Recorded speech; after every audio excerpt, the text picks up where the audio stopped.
Hello, ఈరోజు నేను veg fried rice prepare చేశాను. సండే స్పెషల్గా. సండే అంటేనే స్పెషల్ కదా, ఇంకా మనం సండే రోజు ఏదో ఒక స్పెషల్ చేసుకోవాల్సిందే. నార్మల్ ఫుడ్ అయితే పిల్లలు అసలు యాక్సెప్ట్ చేయరు. సో ఏదో ఒక స్పెషల్ చేయాలి. సో అందుకని ఈరోజు నేను వెజ్ ఫ్రైడ్ రైస్ ప్రిపేర్ చేశాను. చాలా అంటే చాలా టేస్టీగా ఉంటుంది. చూసారు కదా ఎంత కలర్ఫుల్గా ఉందో, చూస్తుంటేనే తెలుస్తుంది అది ఎంత పర్ఫెక్ట్గా రెడీ అయిందో. సో ఇలాంటి టేస్టీ అయిన యమ్మీ ఫ్రైడ్ రైస్ మీరు కూడా ప్రిపేర్ చేసుకోవాలి అనుకుంటే డిస్క్రిప్షన్లో లింక్ ఇచ్చాను, ఓపెన్ చేయండి. ఓపెన్ చేసి మీరు కూడా మీ స్టైల్లో ప్రిపేర్ చేసుకోండి. చాలా టేస్టీగా ఉంటుంది. పిల్లలైతే చాలా ఇష్టంగా తింటారండి.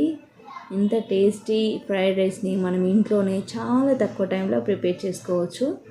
నా ఛానల్ని ఫస్ట్ టైం చూస్తున్నట్టయితే సబ్స్క్రైబ్ చేసుకోండి. Thank you.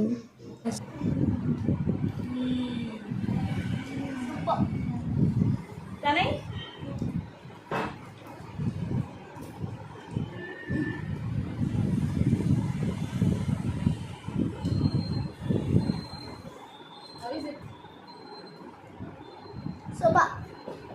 Soba. ఇంకనే పెట్టాల్సిన అవసరం లేదా? మొత్తం నువ్వే ఏరుకొని తినేసేస్తావా? తన క్లాడిఫ్లవర్ రైస్తో తిన్నాను, మట్టిగా కాదు. సరే తీసుకో. ఎప్పుడు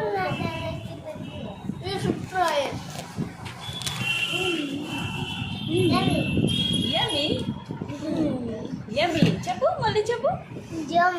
యమ్మీ. వావ్, నైస్ ఎక్స్ప్రెషన్ తని. You want again? You want again? You want again?